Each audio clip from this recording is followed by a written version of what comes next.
rain came down just about the time we thought it would, starting pretty early on Sunday. And as the day went on, we have 5 million people that live in this metro area of ours. One part to the next got a soaking.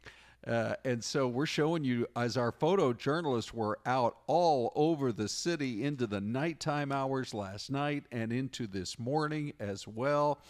Well, the windshield wipers were working for every one of us, that's for sure. It is kind of interesting on a day like this to have so much rain to talk about when you consider that for a typical June, we could call June dry June around here. It might be the driest month of the year, but that's not the case to start off this year. So, ladies and gentlemen, we welcome you to Fox 10 Talks. Look who we've got here, Crystal Ortiz. Hello, hi, Crystal. Hello. Hi. Yeah, it's one of those days we love to talk about the weather. Do I have this right?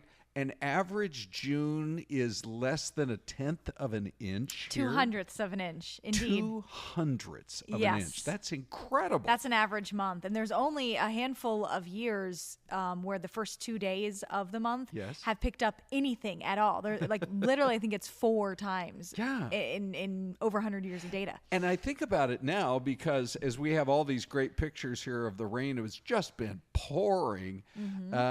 The amount of rain that we got at Sky Harbor was it close to about 1/3 of an inch? Yes. So officially so far, the actual official report will come out later this afternoon. But if you add yesterday's and today's together, 0.31 inches. So just under 1/3 of an inch that we've picked up. Compared to a typical 0.2 for the for the whole month. I don't know if you're a math whiz, but that's like 3,000% more than above normal. Yeah, this is a good start for us. And we always say this, that for us in the desert, it just takes one good storm to smash a record or totally bust a record. So that's what we saw. Yeah, it's been good start to June. Okay, let me pull up your maps right away, Crystal, because of course what everybody wants to know.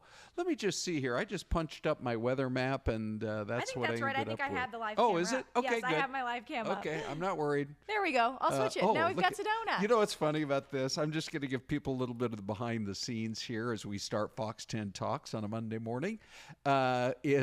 It was at about 5 or 5:30 this morning. You were kind of bouncing through some of the various pictures, and you popped up Sedona, and you could barely.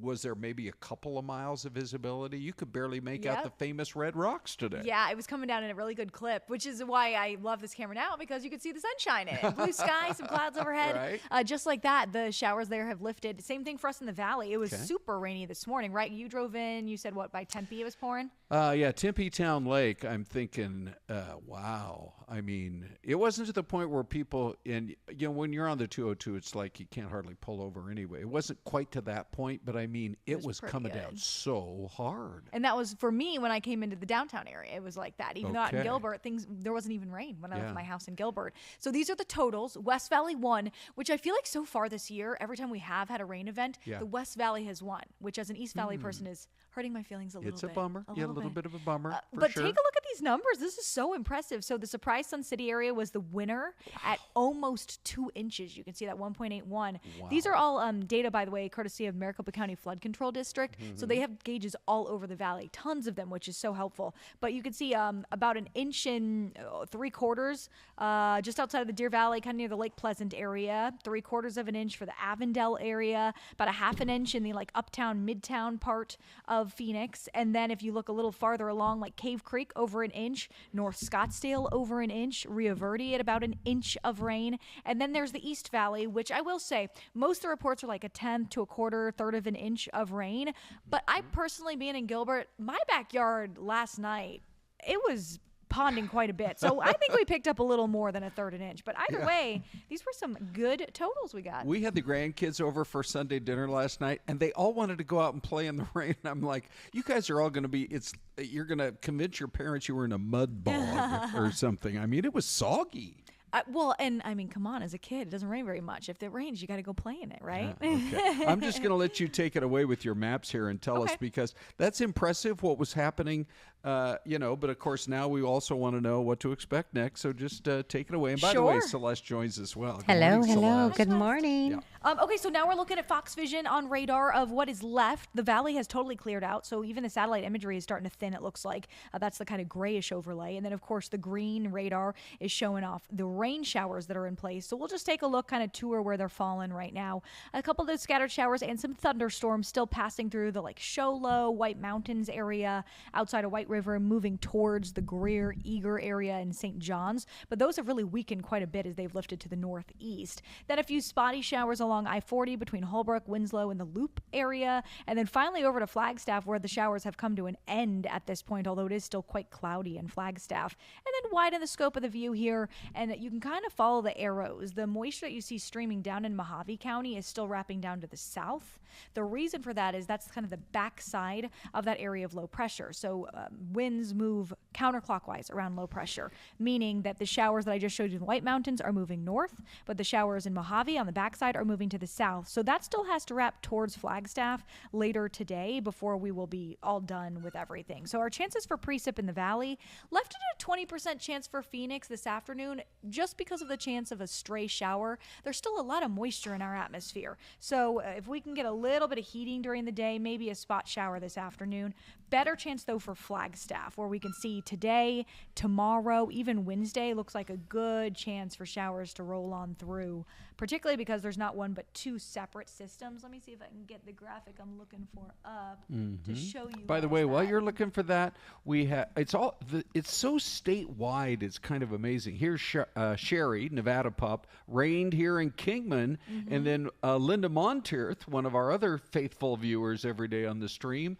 So grateful for the rain here in Safford. That's a pretty wide swath of rain. Yeah, pretty much everyone. And if we remember last week, our whole weather team was talking about this. This was going to be a statewide event. Everyone was looking at chances of rain. Yeah. And things have pretty much panned out exactly what we were expecting. So that's that area of low pressure that's providing us with the rain right now. It's on the way out later today and tonight. So we will clear entirely tonight. But then tomorrow afternoon in the high country, because it's still humid out there, it feels monsoonal. This is not monsoonal, it's tropical, but it feels monsoonal. That'll allow for some showers in the afternoon in the high country tomorrow. And then another area of low pressure spins up by Wednesday to give us a few more chances of showers in the high country. But people aren't just loving it here. People are. We've got Keisha Jones. She's in Memphis, Tennessee. Is it raining in Memphis? She said it's hot and humid there. So humidity is not, we're not alone when it comes to the humidity here. One last question we're going to clear out here for George Obie to get the very latest here on what's happening in court today with the Lori Daybell case. But is this any indication, good or bad or neutral, of what we might be able to expect in the coming weeks? This itself, no. Okay. But I do feel a little better about this monsoon season for a couple different reasons compared to our last few. And our monsoon special comes out in like a week and a half on the 13th. So Friday the 13th.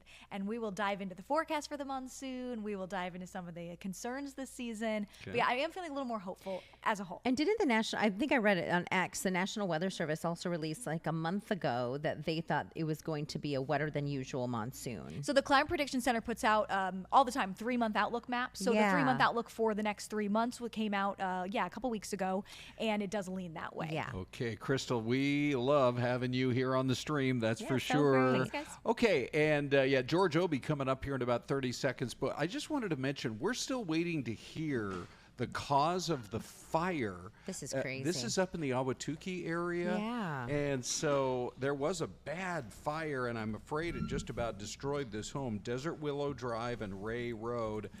Obviously, we are fully aware there was a lot of lightning in our area over the overnight hours, but we don't know yet. We think we may hear something from Phoenix Fire later in the day as the day goes on that. But now, ladies and gentlemen, George Obie joins us again. I got a feeling, George, depending kind of on your schedule, that you'll be with us here a bit over the next few weeks. Friday, Lori Vallow Daybell sick. Everything has to come to a stop. Right. What's going on this morning? All right, we just got word she will be in court this morning, so jury selection will continue at least through the early morning hours. Again, they're trying to find 12 jurors and 4 alternates. Do we know how far along they are right now? We don't. We know there's about 67 or so that they want to bring in and talk to, and so that's kind of where they're at. They do want to get the pool, I think, a little bit bigger. As we talked about last week, you're dealing with a trial that is only slated to go until the end of June, but here we are in the summer months, and so jurors, parents, they have issues with childcare, with summer break, vacation plans, and then of course they want to make it a point to say, look, this trial isn't going to bleed into July when most people for the July 4th holiday are probably going somewhere. So you have to use then. Obviously, we just finished up one trial, right?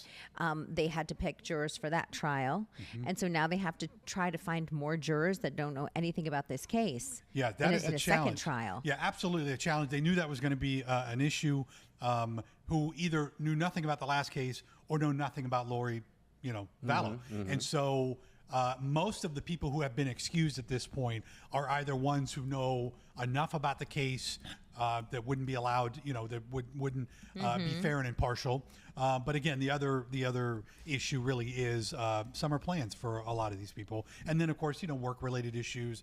They can't be out of work that long, or again, they have kids to take care of on summer break. Doesn't the time frame seem pretty fast? I mean, I know it's not like written in stone, but if you're basically guaranteeing, hey, you can be on this case and be out of here by the 4th of July. Well, they planned 6 weeks for the last trial. It only went 2.5 weeks.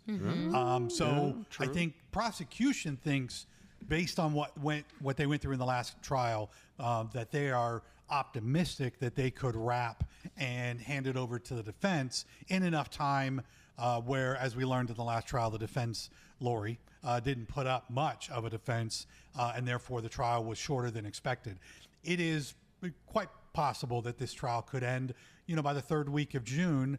It really is all going to depend on how much of a defense, how much cross-examination Lori does. Does she take the stand in her own defense this trial, which we know she didn't in her previous trial here? Yeah. Well, would she have anything to lose at this point? Nothing to lose, because at the end of the day, she's going back to Idaho no matter what. Again, there are rules that she has to follow if she wants to take the stand. Would not shock me if she did, but as we've learned in the last trial, I don't see that happening. Okay, George, always a font of wisdom. Yes. When it comes to this particular I mean, how can you case. not? Look at this face. Correct. Face for radio. Yes, absolutely. No, not at all. No. You look like a very wise professor. We could Usually when I probably see learn you a lot walking from around. you. Hey, we're going to take a break. Thank you, George. And here we go Thanks, with buddy. today's Mystery Cam. How's that for kind of a generic looking downtown? But hey, the shoppers are already out. Very few parking spaces left. We'll be back.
Okay. I don't know where this pleasant little town is, but I can tell you this much. From left to right, they have a national bank. Yes, they do. About just about every town in America. All right, we got some guesses, Ron. Good, yeah. Okay, what do you got, Celeste? B. Miguel says Alabama. Okay. Louis Gonzalez, Louisiana. Yeah. Lisa Dinsmore, Flagstaff or Sedona. Wow, She's going here. Lisa, Yeah. nice, keeping it local. Sherry Nevada Pup says Tennessee. What do you think, Celeste? I'm going to go probably like, okay, it looks like a cute Midwestern-y type of town. I'm going to say like Kentucky. Okay, and I was going to go Illinois. Let's Okay, just would you like see. to guess? Isabella Oh, here's joins us Isabella, now. by the way.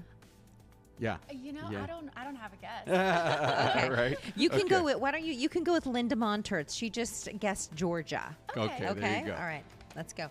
Dixon, Tennessee. Oh, look at that. Okay, I was close. I said Kentucky. Yeah, you were. But we had B. Miguel with Alabama. That's in the South. I Yes. mean, You know what? Roll Tide. Tennessee is between Alabama and Kentucky.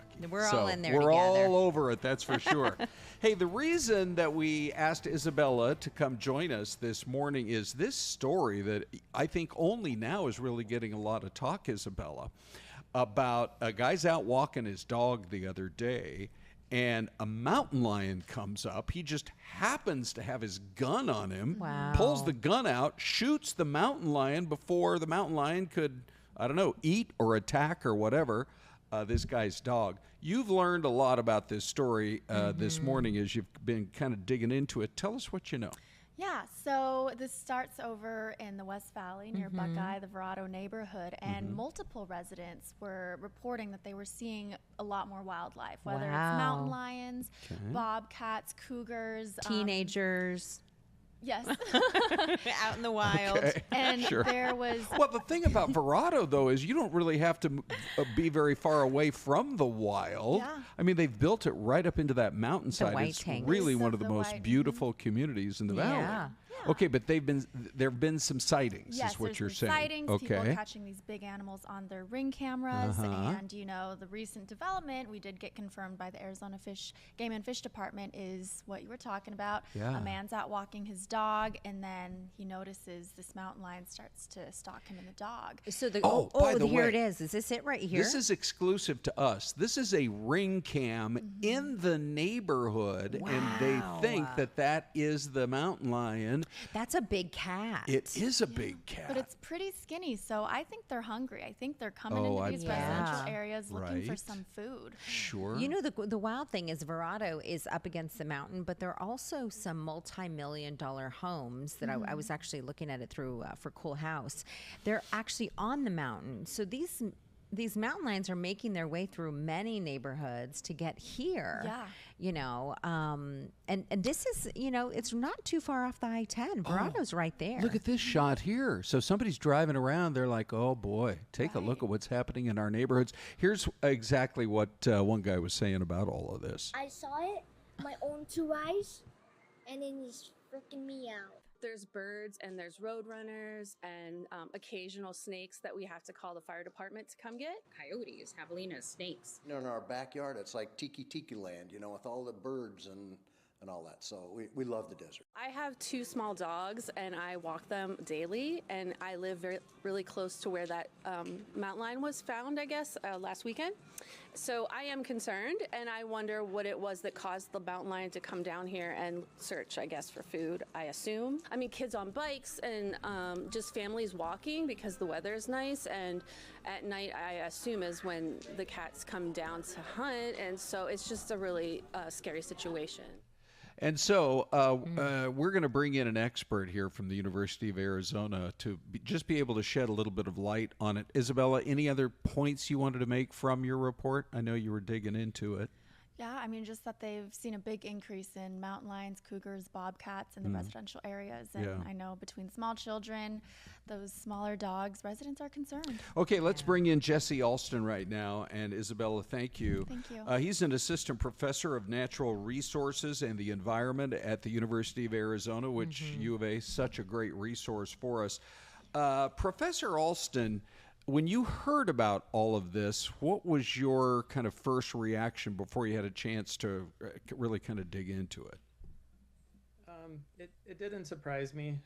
In Arizona, one nice thing about our cities is that we have a lot of open space that butts up to them, especially down here in Tucson, but Phoenix as well, especially in the suburbs.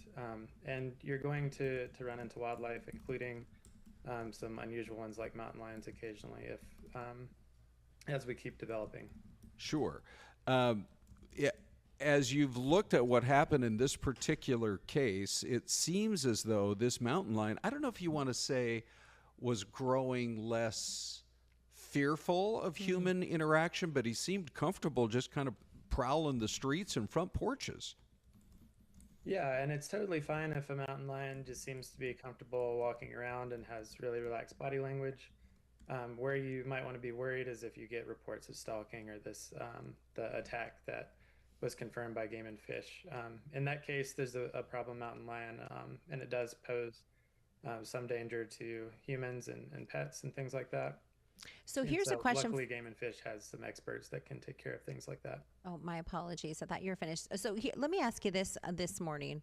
Let's say you do live in this neighborhood where you have, you see the cat roaming around. What should you do, obviously, besides maybe, steer clear? Are there things, should you feed them if they're hungry? This one looks like it's starving. No, feeding is actually really bad for wildlife generally. You don't want to be attracting them. So my advice would be if you or neighbors or something are feeding deer or watering deer, things like that, that's the mountain lion's main prey, or even potentially javelinas. And that could be attracting mountain lions into your yard. If you have small pets, cats or dogs, make sure when they're out that you're maintaining some observation on them, walking them on a leash or things like that. Don't just let them out in your yard unsupervised for long durations of time. And those would be the main things. If you're worried about your personal safety, even something like carrying a hiking stick or something like that can provide some protection for you. And so when in this case, we know how it ended. The guy who was walking his dog ends up pulling out a gun and shooting this mountain lion. But if you're up hiking and, you look at it and you say, boy, I would like to go for a hike. This is why I live here. I want to go up into the mountains. What should you know about that? I mean, do you need to be extremely cautious? I once had a friend who told me out of 300 hikes up into the Superstition Mountains, he was only bitten by a snake twice, and both times it was because he went into their habitat. He went off trail. Mm-hmm. Yeah, so I go hiking pretty much every weekend. I've got a 3-month-old daughter at home right now, and we're walking around her in the stroller. I've got a 2-year-old son who's following behind me. And there are mountain lions all over the place around southern Arizona, but I don't typically worry about it that much. I've spent a lot of time in the outdoors in my life. I do that a lot with my job, and I've never seen a mountain lion in the wild. I'm sure some have seen me. So you could do things like carry a hiking stick if you're concerned, carry bear spray, but do be aware that if you're carrying bear spray and use it, you're probably going to use it on both you and whatever you're aiming it at. So don't use that. Unless you really need to. Yeah, that's a good point. Kind of be generally aware. And so if you see it, if you're lucky enough to see a mountain lion, it could be a really cool thing that you'll remember forever. Yeah. As long as it's maintaining that relaxed body language. So if you see one, don't go any closer. Just kind of watch it until it's going away. If it exhibits any sort of unrelaxed behavior where it seems slouched down, stalking, like you would see your pet cat playing with a toy or something, that's when you should be alert. In that case, just try to remain as calm as you can. I know it's difficult. Make yourself as big as you can. You can start yelling. You can throw rocks as long as you're maintaining eye contact. The big thing is don't run away. Don't do anything that would make it think you're vulnerable. But those situations very rarely occur. Professor Alston, thanks for your time today. And we'll just keep an eye out on the interaction between human life and animal life out here in the desert. Thanks again. Yeah, thanks for having me. Speaking of interaction, Ron, can I Yes. mention a couple of things in the chat? Of course. So I threw this out there as we were preparing for that interview. You know, Yeah. have you seen any wildlife in your neighborhood? Right. Mr. Pavline said when he was in Strawberry Pine, he thinks he saw a family of moose walk pass by. And then I think Linda Monter, she's up that way. I think she said, She's "Are you out in sure?" Safford, but Yeah. yep. She said, "Paul, are you sure they weren't elk?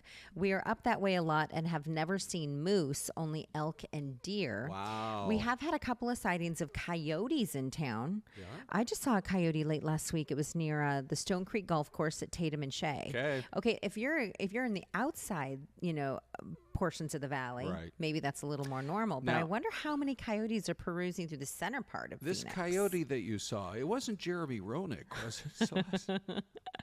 No, don't get me I started don't think with the so. sad coyote humor around here. We miss our hockey team. We for do, goodness but the sakes. fact that it was at Tatum and Shea, it may not have been Jeremy, but it sure is bougie because that is a nice part of town. Speaking of bougie, I don't know if you've ever been up to Vegas to see the Sphere, but wow, what a story this weekend! In the middle of the show, the power goes out, and I think you can get close to 20,000 people inside the Sphere. And Kidney Chesney, there's I presume there's like no lights, there's no sound system. He's a anything cool like guy, that. Kenny Yeah, Chesney. he just said, "Okay, we're going to do a sing along," and the whole audience sang along with him. You know what? That's amazing. What a show. I'm what sure. What a memorable experience for everybody who was there. Right? Yeah. Well, so he obviously was laid back through the whole thing, but I guess it's not like you got to bring your flashlight, but be ready for power outages this time of year, no matter where you are. Speaking of, Celeste had the power go out at her house this weekend. Celeste, what happened? So we were watching a game. I think we were watching the the College World Series Okay. or something. Yeah. And Gary and I were in the family room, and we were already going to go to work out, but me and the kids. And all of a sudden, the power starts flickering. So what does Gary do? And so we're like, uh-oh. Yeah. Right. Because we live in a part of town where you have the power poles above ground. I assume that his Boy Scout training kicked in, and he went for help. Very quickly. Correct? Yes. What happened? He went and grabbed his patches, his badges. Right? And then what happened was when the power finally went out, it hasn't happened in a long time in our neighborhood. Yep. I said, all right, I'm going to go to the gym. I took the kids to the gym, went to go work out. Yeah. Well, Where'd then Gary go? He went to the hardware store. Okay, so this is one of those to be continued type of stories, which we will wrap up right after this next break. But hey, he's doing it for the team. He is. But we'll find out what happened after that right after this.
Back, everybody. It is 10:30. We are continuing on. And we hadn't had a chance yet to talk about our poll question, so I thought I'd pop it up before we go to the Dave Cam in about 5 or 10 minutes here. GOP wants able-bodied to work 20 hours a week or more or volunteer in order to get their Medicaid benefits. What's your take? Right now, 75%. And by the way, once that QR code goes up on the screen and people start to grab it, these numbers move around. But what do you think about this? 75% right now say, good, if you're able-bodied, you ought to be able to work for that benefit. So far, 0% say it's bad because the Congressional Budget Office says 4.8 million are going to lose their coverage, and you don't want to see people going around without any kind of medical coverage. 25% are saying, why anyway, just give up the tax cuts and keep Medicaid the way it is. So we'll watch as those numbers move around, and you can let us know what you think. But anyway, back to our story with Syleste and the power out. Now, so nobody panicked, I'm assuming. Nobody panicked. But Well, hold on. Of the 5 of you, who was the closest to panic? Probably me. I'm out of here. I'm going to go to the gym. There's Okay. AC there. Good. I know I got to work out. Right.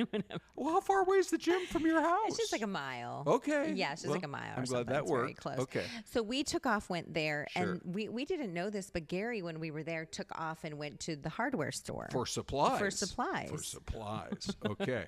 Then what happens? So we get back from the gym, Yeah. and I'm like, "Where's Poppy? He's not here." Uh-oh. The kids call him Poppy. Yeah. Where's Poppy? And where's he at? So on And top of all of this, you got a missing persons report? Right. What's I mean, going on? hello, where's the police? And I almost called 911. Yeah, I bet. So I pull up Life 360 Okay. because we all have each other's location. Oh, Don't you okay. all? You maybe let us in the chat box. Did you lose power? Okay. You know. Yeah. So I look up and he's driving down Cave Creek Road, and I thought, why is he way up there? Yeah. And so then I call him, and he's like, "Well, I just went to the hardware store. We got home, and the power Sure. was back on." So he had all his supplies. He's back at the house. Lanterns, batteries, like all this stuff. He pulls up and all the lights are on out front. He's like, uh-oh. Well, that didn't work out the way I planned it. Well, you know, honey, it's all good. We're ready for monsoon season. Yeah. Because you really should have all those things ready. Right. Already. Anyways, as we're getting ready for monsoon. Okay. I do have a thought, though, on our poll question. And for those of you Oh, who maybe, yeah. and Okay. you know, maybe you've picked up, you're one of the 70% up there. Yeah. And you say maybe if you're able-bodied. Okay. I have met more and more people as of late, and let us know in the chat box if this is you.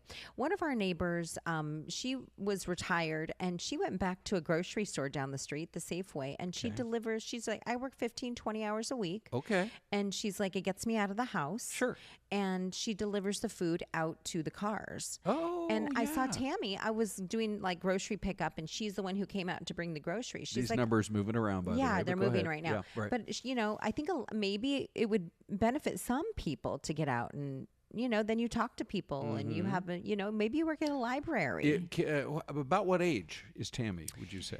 Tammy's probably about 70, in her 70s. Wow. Yeah. And But she feels like it's good for her. yeah, she's like, I do needed it. to get out of the Yeah. house. I want to talk to people. I Sure. need to have, Okay. And so I think for some people, they need that outlet. Well, share your comments with us, especially on YouTube. And we will. We're also going to show you how it's looking on YouTube as well in a minute. But hey, they have just released, and I'm going to pull it up right here. I think it's on graphics too. They've just released out of Boulder, Colorado. Their police have now not just identified the man behind yesterday's horrific attack. They've released his mugshot and ID'd him as Mohammed Solomon, 45 years old, with a makeshift flamethrower. And the AP is reporting that he told police he researched for a year before launching his attack, and he targeted what he called a Zionist group. Well, there is a group there who were in the middle of a peaceful protest calling for Hamas to release all of those hostages that are still being held. And we are going to give you a full report on this here. So the man, 45 years old, Mohammed Solomon, They are promising prosecution, I believe, both locally with local police and also the FBI. But here's Doug Luzader's report on this from just a little earlier this morning. Ron, good morning. Right out of the gate, the FBI called this a terror attack, and according to witnesses there, the perpetrator's motive was pretty clear. Streets in Boulder blocked off as first responders swarmed a pedestrian mall where moments earlier a group had been calling for the Israeli hostages in Gaza to be freed. It was chaos and ruckus. People were yelling and screaming. Witnesses described an almost unbelievable scene. There was a guy threw a Molotov cocktail at a group of protesters, and one person caught on fire from head to toe, and they were burning up. Their whole body was burning up, and a few others were also on fire. And witnesses say the man yelled "Free Palestine" as he carried out the attack. It is clear that this is a targeted act of violence, and the FBI is investigating this as an act of terrorism. The victims ranged in age from 52 to 88. The suspect who was arrested was identified as 45-year-old Mohammed Sabri Solomon from El Paso, Texas. White House Deputy Chief of Staff Stephen Miller posted on X, a terror attack was committed in Boulder, Colorado by an illegal alien. He was granted a tourist visa by the Biden administration, and then he illegally overstayed that visa. In response, the Biden administration gave him a work permit. And the attack came less than 2 weeks after 2 Israeli embassy workers were shot and killed outside of the Capitol Jewish Museum in Washington. That suspect was also said to yell, "Free Palestine." Now, since that attack, police in a number of cities, including here in the nation's capital, Ron, have stepped up security around synagogues and other Jewish sites. I'm seeing multiple reports, Doug, that one of the casualties here was an 88-year-old Holocaust survivor. Many people rushed to the hospital. Just unbelievable what we're learning here. From your understanding, is the FBI taking over this investigation at this point? Yeah, it would seem to be. I mean, we haven't seen the litany of charges that this guy will no doubt face. That's still kind of in process, but it would seem as though this will be a federal case against him. Yeah, okay. Doug? And we are pulling up the poll question on the QR code, but I also, just for the perspective of it all, and you can see the numbers are moving around some, but not a lot. Just for the perspective of it, I thought, so these are our votes on YouTube, but we have to click.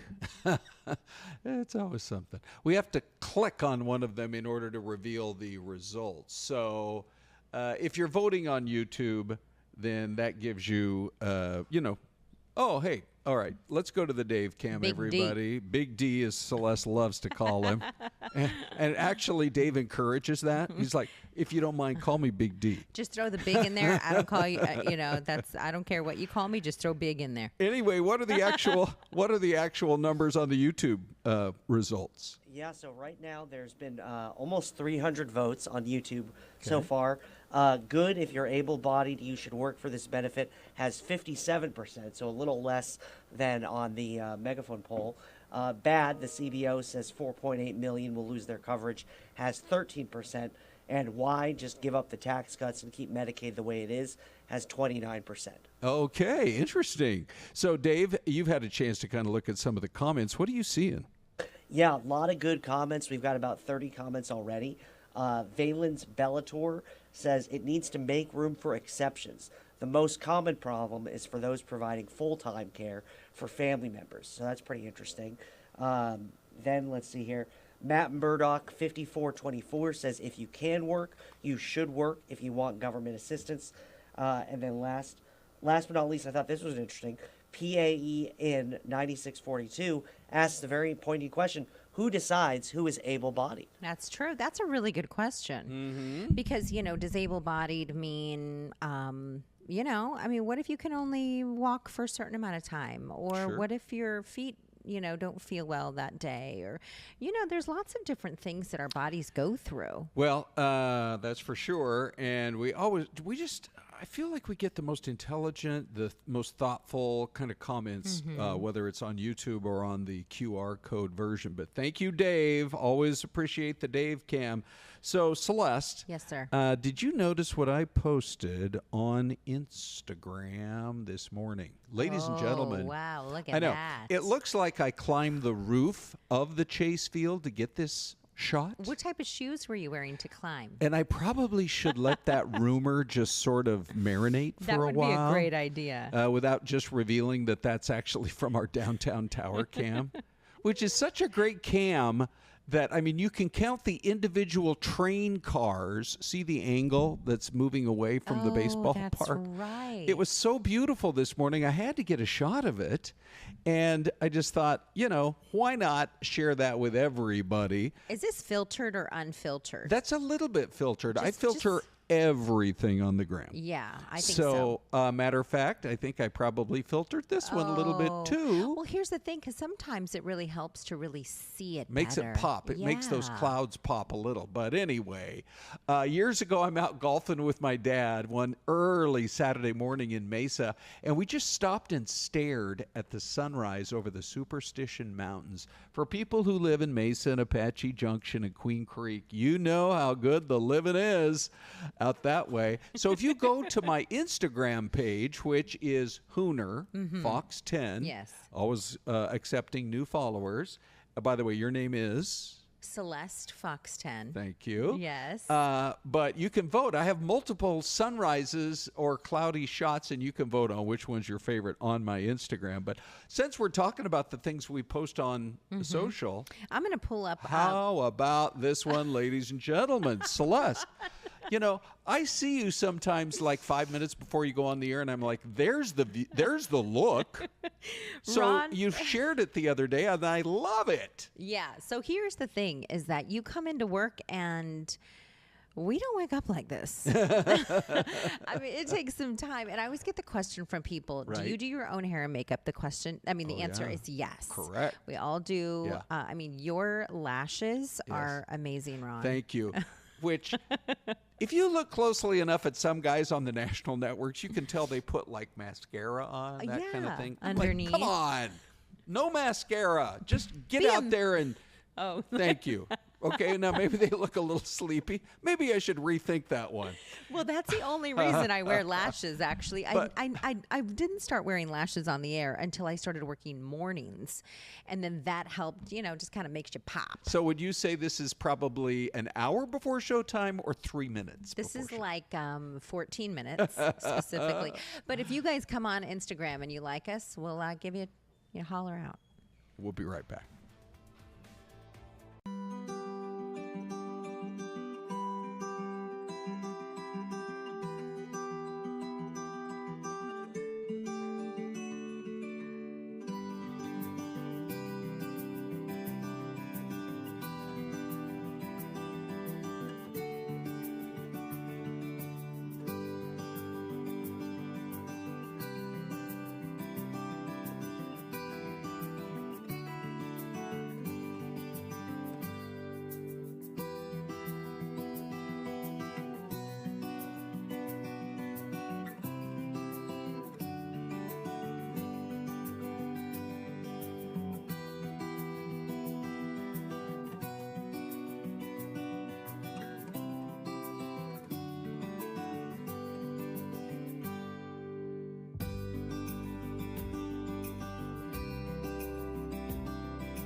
One of my favorite phrases in the business to use is, "You are looking live," but this is on video.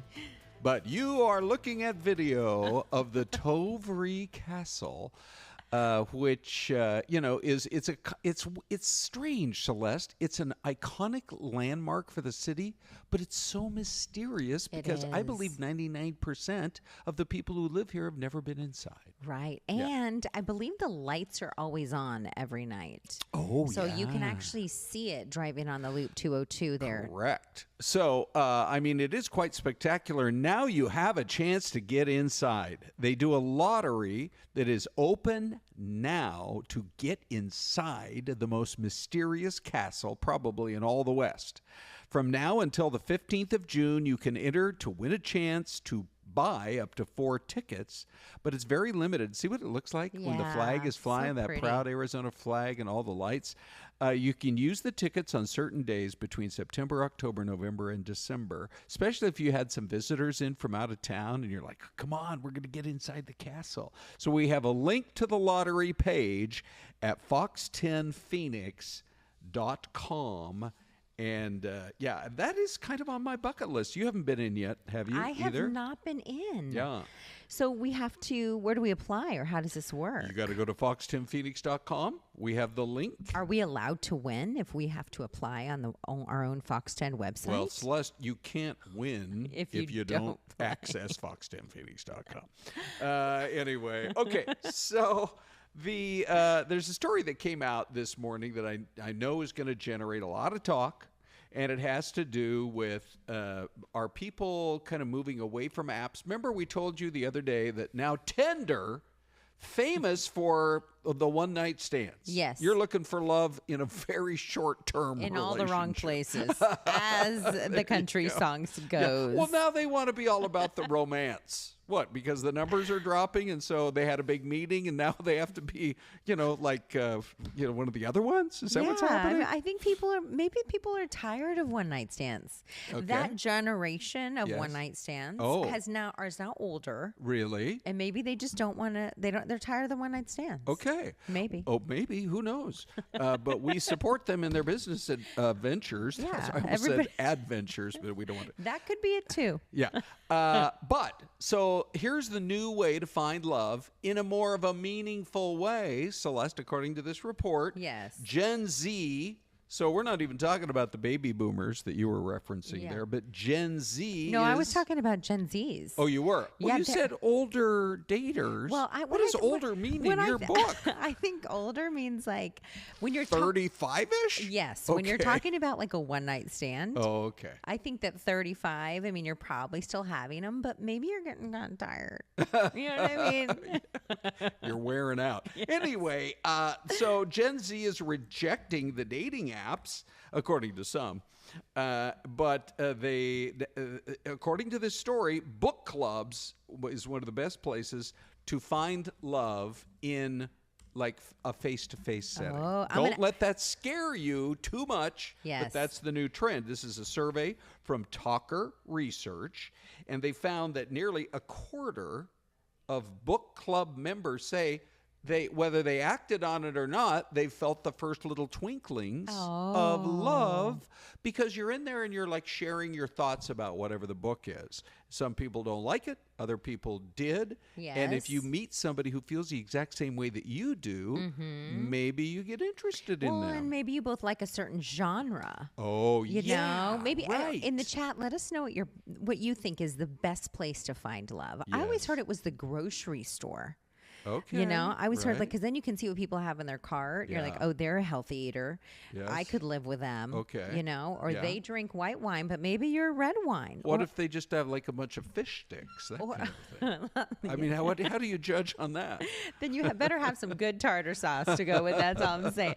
Or like maybe you're a Coke drinker and that person's a Pepsi drinker. Ooh, could be a deal I killer. Don't know. Yeah. I always thought. Anita said the dog park. If you have have a dog and you walk your Yeah. dog over to the dog park and you meet somebody else and the two dogs get along, maybe you guys get along too. Yeah, unless that other person's married with like 3 kids, and then there's a problem. Correct. Okay, so anyway, that's a new development in the dating world. Yeah. The other development in the music world, I saw this story this weekend that Taylor Swift finally owns all of her old music. Yes, she does. And so she regained control of her catalog. Big Machine label group sold it to Scooter Braun's company. I'm a little bit in the weeds here if you haven't been following it, called Ithaca Holdings. But she announced the purchase in a lengthy letter and wrote, all of the music I've ever made now belongs to me. Oh, yeah. And I kind of like that. I do too. We are going to bring in Isabella here on the Isabella Cam. I've been asking people, what's your favorite Taylor Swift song? I'm going to surprise you with what mine is, but for just a moment here, let's go to Isabella. You have a favorite from T Swift? I do. My Yeah? favorite is I Knew You Were Trouble, and that is Oh. from her album Red. Yes, I do like that song. Yeah, when I was in middle school, so it was a fun You 6th grade song were for me. good. Ron, are you Yeah. a big T Swift fan? You know what? I love. This is why this story really appeals to me, Celeste. Is I am a big fan, especially of some of her early music. Yes. Are you? I am. Do you like her earlier days or later days? I like her earlier days. Okay. Yeah. Do you have a fave? What is it? Shake It Off. Okay. Yeah, that's yes, on her Sure. 1989. I think that Yes. is probably. I think it was everywhere at the time, and it's Yeah. still everywhere. And that probably, if I had to pick one, and it's got a little memorable jingle. Okay. Are you going to dance for us now and introduce us to your once favorite? again, I'm turning you down on the dancing. But, you know, in the chat box, Yes. if people want to share their favorite Taylor Swift song, Mm-hmm. if they vote for early Taylor, you know, when she was just kind of cute and running around Nashville, or Whitebird- the megastar that she is Whitebird now. Ron said too old to be a Swift fan, but good for her. Hey, that's another new commentator for Well, us. Whitebird, I would just welcomed him or she. Okay. Yeah, her to love the- that. Anyway, there's a song that she did on her second album. It's called The Best Day. Oh, Have you ever heard of it? I haven't. I'm gonna Okay. have to listen I'm to it. just going to read you a little bit of the lyrics here. Okay. And the very first time I ever heard it, I was on the exercise machine at the gym, the bike. And Okay. Celeste, I'm fighting back tears. Oh, Ron, you were crying, I can't look. Last week I revealed that I cry at the national anthem. and now you're crying on the treadmill. Can you believe it? But here's why. Help me out in the chat box if any of you guys ever heard that song, The Best Day. So here's what the lyrics say. I'm 5 years old. I'm getting cold, or it's getting cold. I got my big coat on. I hear you laugh. I look up and I'm smiling at you. I run past the pumpkin patch. The sky is gold. I hug your legs and fall asleep on the way home. I don't know why all the trees change in the fall. I don't know if you're scared of anything at all. I don't know if Snow White's house is far or near, but I know this: I had the best day with you. Oh, isn't that a child with their parent? And then later on, okay, we're getting a few more comments. Yeah, we on have- the chat. we have some Later comments. on, the song says, "I'm 13 now, and I don't know how my friends could be so mean. I come home crying and hold you tight. I grab the keys and we drive and drive until we found a town far enough away. We talk in a window shop for so long till I've forgotten all their names. I don't even know who I'm going to talk to at school anymore, but I'm laughing on the car ride home with you. I know I had the best day with you." Oh, So it's all about basically her Ron, mom. I think we're all done. We're all crying now. It's like the most so great. amazing. So we have Linda Monterth and Lisa Dinsmore says Love Story, White Horse, Mean All by Taylor Swift. Okay. Ocean Girl 505 says I'm a Kansas City Chiefs fan. I learned about her because of Travis Kelce.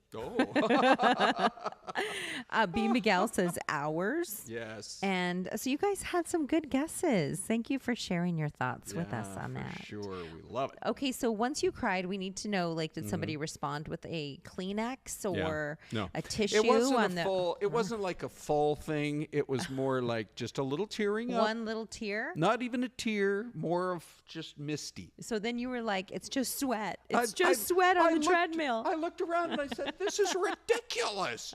There's no crying at Mountainside Fitness." Only if you're like, Right. Yeah, exactly.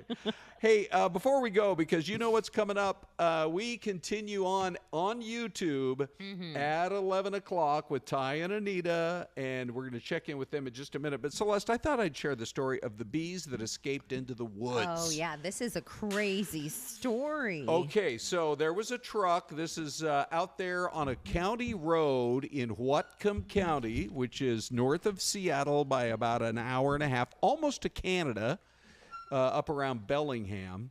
And there's a truck that the whole load of bees, it overturns very close to the Canadian border.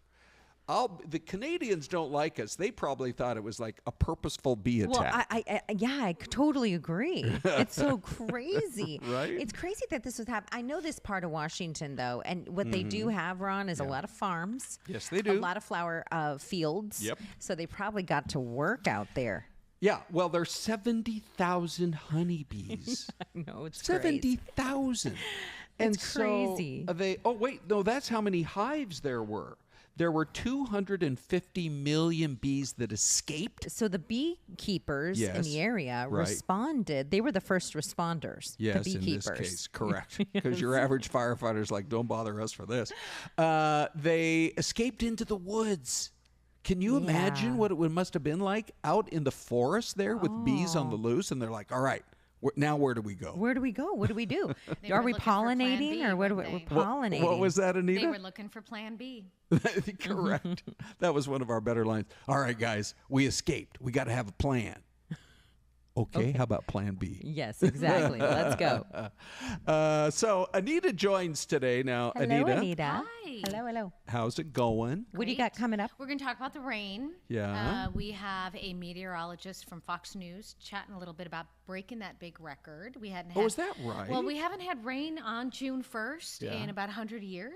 Yeah, how about that, right? Right? Yeah. Isn't that Right. crazy? Uh-huh. So we're going to talk a little bit about that. We're talking about a couple of other news stories happening. And then we have the garden goddess coming on to talk about gut health and just how important that is. So many people don't realize what's going on in your gut. Okay. It's really affects important. Your headaches Yes. or maybe diabetes.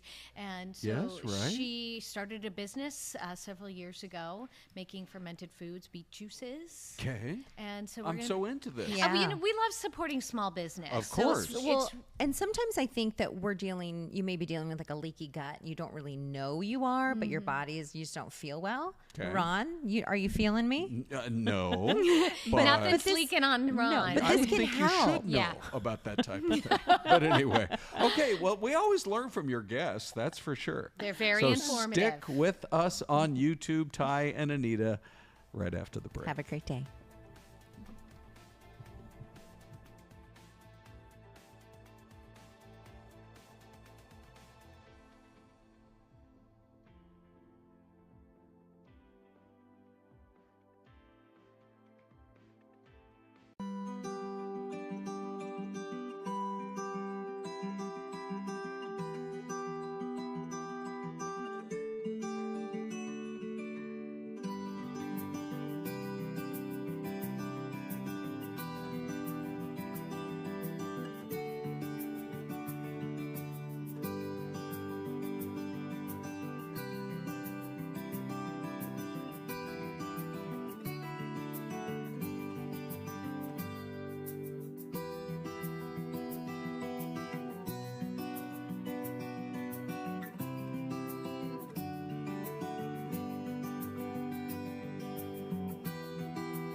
All right, good morning, everybody. Happy Monday. Happy second day of June. And happy rainy weekend. Very rainy weekend and a very rainy Monday. We walked out of the house right around 5 o'clock in the morning Sunday to go for a walk, and it started drizzling, and we went for it, and it was fantastic. And I was shocked that it rained all day and then through this morning. It was been fantastic. So I want to show you some of this video that we took around different areas of the city of all of this fantastic rain. Look at this. I mean, it really started coming down around my house, and I live in like the north central Phoenix area right around, what time was it? Like probably 3, 4 in the afternoon, and it really didn't let up until this morning. So now we're going to be talking to a Fox weather meteorologist. We've got her on the line here to kind of break this all down from us. This is Haley. Haley, good morning. Haley, we wanted to bring you in because not only is rain in June in Arizona kind of an odd sight, but we broke a big record. I mean, yeah, thinking back to, covering national news, we talk about Florida getting 5 to 8 inches of rain, but areas in Arizona getting 1 to 2 inches of rain, that is record breaking. I mean, this is the first measurable rain you guys have had since June 1st, going all the way back to, let's say, 1914. So, I mean, it's just crazy to think about the amount of rain that you've seen, and then also some of the tropical influences that caused it all. Yeah, Haley, can we talk about kind of that tropical influence of seeing some of that moisture? Because people were asking us earlier, is this part of our monsoon? And our monsoon doesn't officially start until mid-June, right around, I think, June 15th. But this was all just to do with all of that tropical moisture that was kind of moving up from Mexico, right? Not the monsoon. Yeah, correct. Yeah. So, I mean, this is a pre-monsoon type of tropical moisture, not completely out of the norm to see this. I mean, you don't get it every year by any means. I mean, again, we were breaking daily records for you guys. But typically with these early June systems, whether you're in the Eastern Pacific or you're in the Atlantic, they're more so known for their heavy rainfall compared to their big wind fields. And so that's what we saw with Alvin. It was a fairly short-lived storm, but even when that center of low pressure goes away and it's no longer named and it becomes the remnants of, or just a tropical depression, whatever it may be, that tropical moisture can really get carried. I mean, we're even seeing the influence of that tropical moisture now with the severe weather threat that we're tracking over the next couple of days throughout the Central Plain. So it's really not just the tropics that can feel the impacts of the tropics. Yeah. Well, since we've got you on the line, can you kind of talk about kind of the other storms that you guys are kind of tracking this week? Because you kind of mentioned some of those other storms that are kind of wreaking havoc on other portions of the country. Yeah, my parents are in Chicago, and they've been getting a lot of wild weather. Yeah, definitely. I mean, right now it's the Central Plains that's been the big target zone. Today we're really looking for portions of, let's say, western Nebraska, into Kansas, near Denver, where we could have a low-end threshold for some tornado potential just due to a surface low. But it's this cold front that's going to continue to move towards the south and southeast, but kind of traipse across the northern plains through the upper Midwest. And that's going to be the big threat for severe weather going into Tuesday as well. Tuesday's probably the bigger day if you compare Monday, Tuesday, and even a chance for severe storms going into Wednesday. But right now is when we start to watch severe season begin to die off a little bit, and then tropical season really gets ramped up. We have the area to watch for the Eastern Pacific, very similar area to Alvin. So not out of the realm of possibility. Maybe you guys get a little extra tropical influence later down the line. We'll have to see how things kind of shape up over the next little bit. But we also have another area to watch that was designated right off of the Atlantic coast near Florida. So June 1st, really, tropical season decides to just take off. I mean, I'm not expecting our next named storm for the EPAC over the next couple of days. That would be Barbara.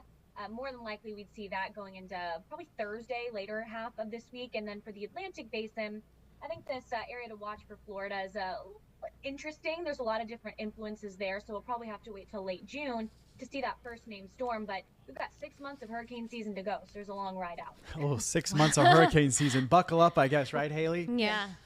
Well, thank you so much for taking the time to talk to us. We really do appreciate it. Next time you're in Arizona, Come stop on by. We'll hang out with you. I would love to. All right. That'd be great. Thank you again. We appreciate it. I couldn't hear part of Haley's interview, but we had 0.7 inches Monday morning alone. That is at Phoenix Sky Harbor International Airport. That's what the National Weather Service uses for its city's official reading. On Sunday, 0.24 inches of rain, and that was the record was 0.02 inches in 1914. It's pretty incredible. And we were taking some live looks earlier this morning, and they were starting to see some of that rain because it's kind of slowly, what we saw here in the valley, slowly moving its way up into some of those higher elevations. So Crystal was showing us earlier this morning some of those areas like Sedona still getting hit, Flagstaff still seeing some of that gloomy weather. So it's been kind of the whole state getting a little bit of rain. I would absolutely love to hear from the folks at home. Did you get any rain? If so, we'd love to know where you are, how much rain you got, what time it started hitting. Maybe it's still raining because Crystal also said, like you mentioned, up north we're going to continue to see a little bit of precipitation. The pictures, the live images from Sedona and Flagstaff. So pretty. Beautiful. Beautiful. They really were. Yeah. All right, we're going to move on to some of our other topics and some of the top stories that we continue to follow here on this Monday. We're going to talk about Lori Vallow a little bit here on this Monday because she was in court last Friday, and this was just because they're starting the jury selection. Now, again, this is kind of like take two of her trial that's happening here in the Valley. She allegedly had to go home early on Friday, not home, back to jail. She left the courtroom early because she wasn't feeling well. What's so interesting about this is last week, Lori Vallow, who is representing herself, this is her third trial, her second in Arizona. She was found guilty in 2023 in the murder of her two children. And then she was found guilty earlier, a couple months ago, in conspiring to kill her former husband, and now this trial has to do with her late brother, former nephew. I know that it's a very complex. It's very complex. But represented herself in the first trial, now representing herself in the second trial, and asked the judge to excuse himself earlier last week. Yeah, which he did not, so he's still there. Yeah. But again, the wild thing of all of this is that she decided that she wants to represent herself in court. And, we were talking to Justin the first time that she represented herself in court just to see, like, what is this going to do?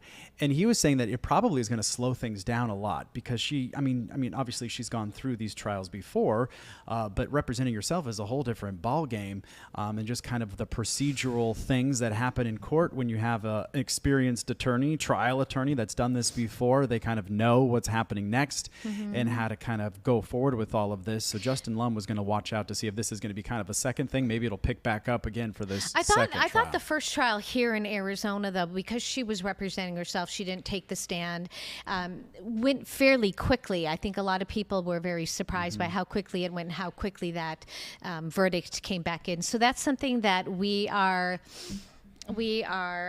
talking about. I'm watching the chat. You want to go back and talk about the rain because we're getting a lot of comments. Sherry Nevada Pup says rained in Kingman overnight. Was up early pulling weeds. The best time to pull them. The ground is wet and soft. I agree. It's rare that we get that in the desert. It is very rare. Louis Gonzalez says we got some good rain last night here in the town of Pima, the Safford area. Lisa Dinsmore got rain in Payson, but they're not quite sure how much. And then Linda said she had wind and dust around dinner time yesterday. Started raining around 9 p.m. Continued well past midnight. Also in the Thatcher Safford area. Yeah, it was so nice to hear that and smell that rain yesterday when you walked outside. It was fantastic, wasn't we it? were out walking, and I said that to my husband, to Johnny. I said, "Do you smell the rain?" It smells so good. Because we don't get to see that or hear that or smell that very often here in the desert. We love the Arizona sun, but we do celebrate when we have a little bit of variety, right? We sure do. All right. Are you aware of what day it is today? Yeah. What's your area code? Mine? Well, I don't have an Arizona area code, actually. I still have my... Oh! I have my same number since high school. Okay.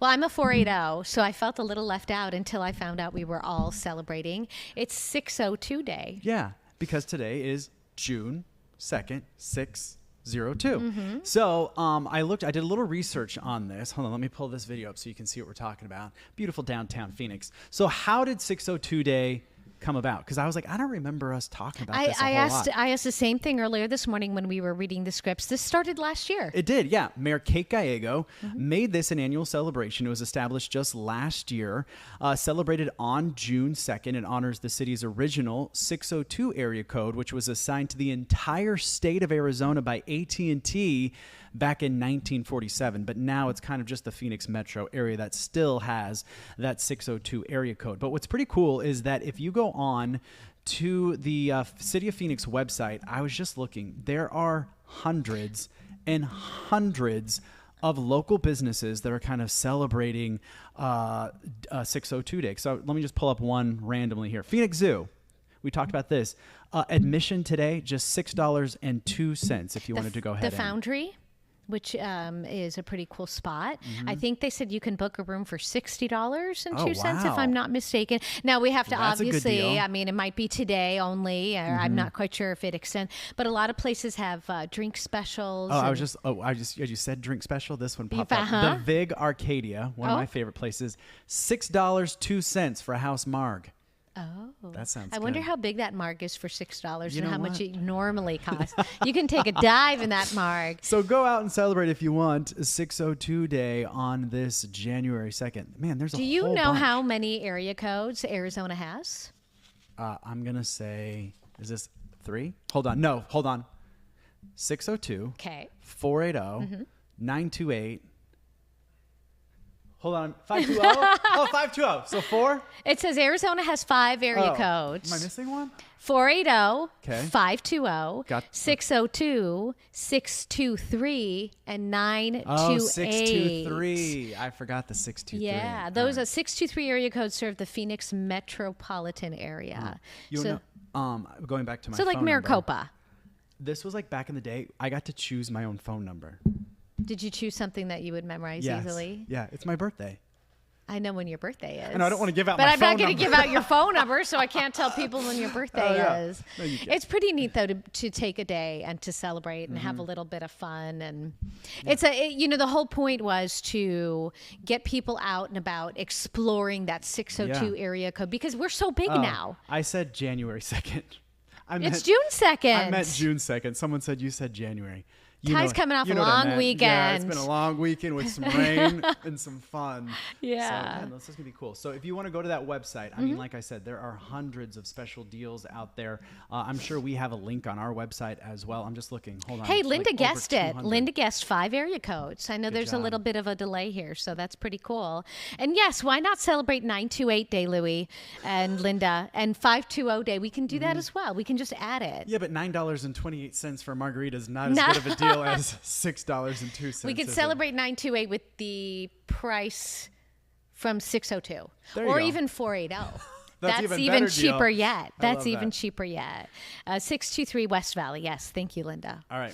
So coming up in just a few minutes, speaking of celebrating local, we have a fun local business. You and I have both done live shots here, Yeah. and it's such a great local company, all about staying healthy. So that's coming up in 15 seconds from now. Stay with us. 2 minutes. What'd I say? You said 15 Oh seconds. my gosh, it's going to be a long day.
Welcome back, everyone. We're here with the garden goddess. The garden Good goddess. morning, herself. everybody. Good morning. Good morning. Suzette, welcome. Thank you. Thanks for having me. You have such a fascinating story. Ty and I have both been able to tell it on live TV. So we thought, you know what?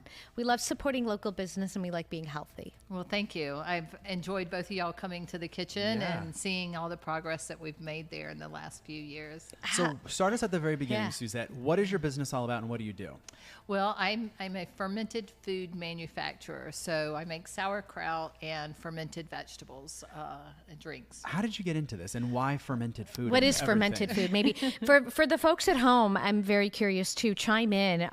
Have you tried fermented foods? Do you use them for gut health? Would you be willing to? If you have any questions for Suzette, let us know as she's chatting with us. Yeah, absolutely. So, 15 years ago, I was selling supplements. So I was in the supplement industry for a long time before that, but I was really focusing in on gut health and teaching people detox platforms that, try to detox the body and get healthier. And I would say you can't eat all of the supplement, all your minerals. You have to supplement your diet because the food supply, the food chain's been contaminated with pesticides and, just that's a whole nother story. But so I was in that realm and learning about gut health, and I just found it very fascinating. I was into the microbiome before anybody was even saying that word. And I needed a better job. I needed something, more sustainable for me. And I came across this article about fermented foods and how beneficial it was to the gut. And I was fascinated with that. I saw this recipe and it was cabbage and salt. And I thought, well, I think I could make that. I had no idea I was making sauerkraut at the time. What is gut health? So gut health, your microbiome is what a Is lot that of your stomach? It sits in your stomach. It's your grand central station. So when I teach classes, I tell the kids, you were a butt before you were a brain. So when you talk about your gut being your second brain, I say it's more your first brain because it was developed before your brain was, and your immune system, is regulated by your gut health, your mood. I've lost my word. Your mood.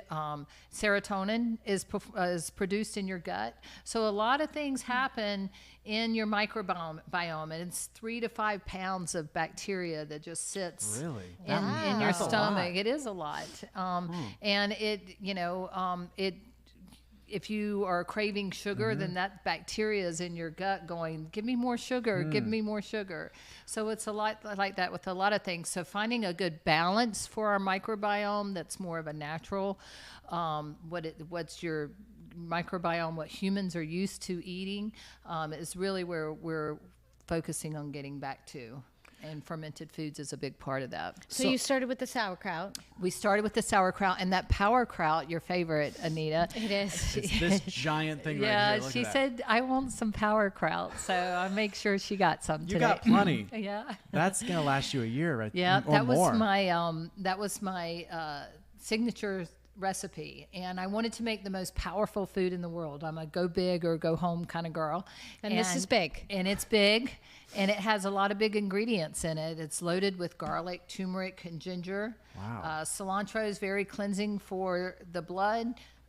The carrots act as a prebiotic for the probiotic activity in there. Green onions are also a prebiotic. So it's a synergy of all kinds of things. Suzette, can I ask you what the difference is between probiotic and prebiotic?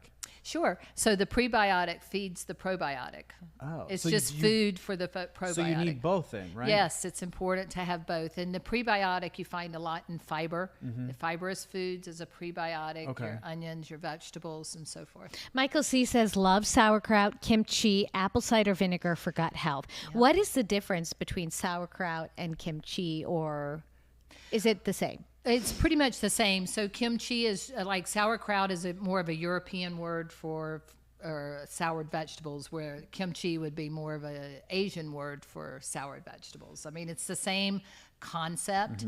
It's just a different culture, and there are different ingredients. I mean, true kimchi producers put fish oil or fish paste in there, and it's not vegan then. So it's just some different cultural differences. So when you are making this, are you making like a giant batch, and then does it have to sit for a while for it to have that kind of fermented process? Then that's what's beneficial, obviously. Yeah, absolutely. So we started out, my first order for cabbage was 80 pounds. Oh, wow. And now we get about 1,300 pounds in the kitchen. Linda is asking about pickle juice. Yeah, so all fermented foods are pickled, but not all pickled foods are fermented. And if you're looking for pickled juice, it's got a lot of salt in it. That's why the athletes are drinking it. But if you get a fermented juice or a fermented pickle juice, then you're going to get the bacteria that goes along with it. And you want the bacteria. And you want the bacteria. So expounding on fermented foods being pickled, pickled foods are made to be shelf stable by adding vinegar, and that kills the bacteria. You see what I'm saying? Yeah. So the fermentation process creates the bacteria, and they usually, your fermented foods will typically sit in the cold storage section of the grocery store. They could last for a while on the shelf, but not more than a month or so. This is not a new concept. When I started researching a little bit about fermented foods, it goes back hundreds and hundreds of years. Yeah, I've found the beet kvass dated back to the mid-5th century. Wow. Oh in my Turkey. gosh. Really? Yes. Wow. Okay. And the kvass means sour vegetable. And so this is, how do you make this? So this is kind of what your other big famous one. Can we show it real quick? Sure, of course. I'm going to hold it up so you can kind of see what this Ty is. The other one. doesn't care for beets, and But I like your beet kvass. I brought him a bottle of it, and he likes it a lot. Good. Yeah. Well, it only takes an ounce, and I mean, the stories that I get back on the benefits that people are receiving from just an ounce will, make you learn to like it. Ounce a right? day. An ounce a day, yes. And that was still a trial and error thing when I first started. I didn't know how much to drink. And I had a gentleman, somebody sent him a bottle to Alaska. And he was going through radiation treatments for prostate cancer. Wow. And he was having severe side effects from the radiation. I guess it makes your skin burn. So he took a tablespoon, because he only got a small bottle, and he's in Alaska. And let's see what happens. Yeah, he took a tablespoon, and those side effects started going away. Wow. So he's like, wow, this is weird. Is this the beet kvass doing that? So he quit drinking the kvass, and they started coming back. Interesting. Yeah. Well, can we do some shots right now? Yeah, of course. When you were talking They're about not the kind of shots you think they are, Ty. 602 Day and the margarita day, this is a great hangover cure or relief. Yeah, probably can't say cure, right? Can't say cure. But a relief? Yes. So how does that work? Because it just kind of Well, helps. the nitric oxide, so you're familiar with all the benefits of beets with the nitric oxide in them. So everything the beet does, the fermented beet does better. And that's with any vegetable, because it breaks down the vegetable. It makes it more bioavailable to the body. The body knows exactly what to do it. It expands the blood vessels immediately.